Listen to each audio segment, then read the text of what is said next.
Affordable housing will be a big topic of conversation during Denver's race for mayor. Yeah, last night was the first televised debate of the race, and the candidates spent a lot of time focused on housing. There were a lot of people on the stage, 13 candidates. So Darius Johnson is here this morning to help us break it all down. Good morning, Darius. Hey there, Jordan and Corey. Good morning. 13 candidates, a lot of them, and there were a wide range of topics over those 2 hours. They talked about homelessness, crime, how to better address it amongst youth, and the rising cost of living right here in Denver. We'll begin with this interaction about a controversial ad from one candidate. Your new campaign ad focuses on your plan to crack down on homeless encampments and crime. The ad opens with images of 7 people of color who appear homeless and committing crimes. Can you tell us about that choice you made? I think that's fine. I took actual footage from around town. It is not just people of color that are featured in this ad. I think this is really kind of shocking that it suddenly becomes this conversation about the way that we took footage. It is offensive and it's scary for our communities. But I want to be clear. You didn't see what we saw because you're not us. Yep. But you've got to put those blinders away. You've got to have more people looking at your ads and in your administration that look like the communities you're serving. It was offensive, Chris, and as a friend of mine, I'm disappointed too. Got to be real honest about this. Raise your hand here on the stage if you're disgusted by an ad that makes people of color as the only criminals or the people who are overrepresented in homelessness. It is a trope that has been broken forever. Denver is broken.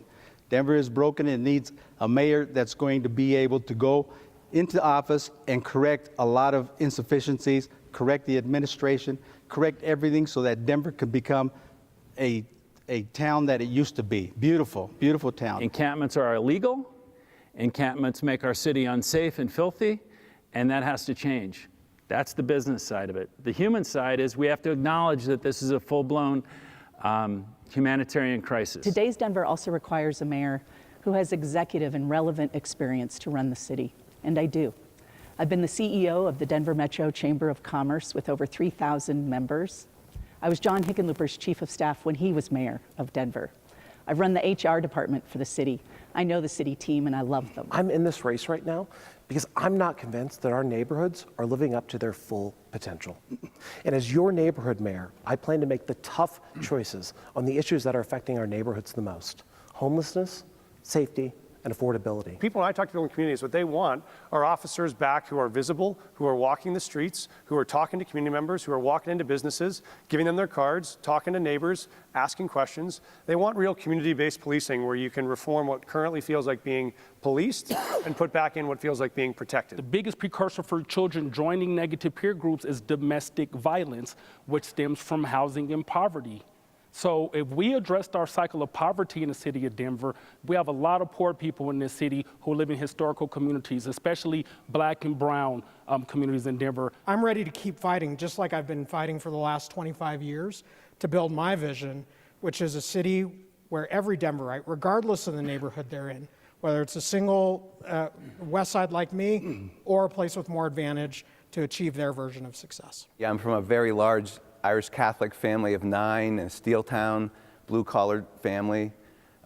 Made my way to Duke University on a wrestling scholarship and landed in a place of great wealth and privilege, and that sort of gave me a class consciousness that has never left me. I've worked on large and small projects, from housing affordability to addressing the needs of our unhoused population as the executive director of our Homeless Commission, and I'm committed to addressing these issues. I have the experience in having served this city for many years. I'm the only mayoral candidate who co-created my housing homelessness platform with actual unhoused folks.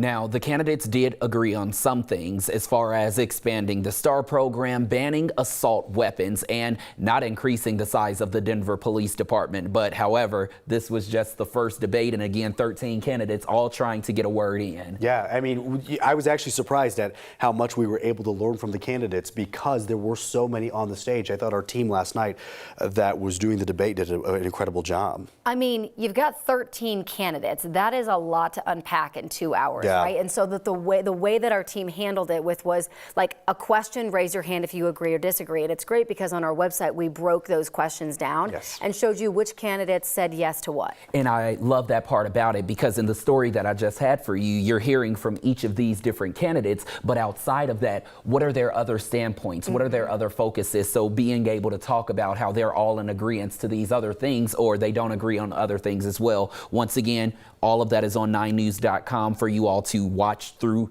the full 2 hours of it or for you to check out some of those questions and responses. And keep in mind, these are only the candidates that are part of the Fair Elections Fund. There are still 4 other candidates that we've yet to hear from, so it is a crowded race. Yes, indeed.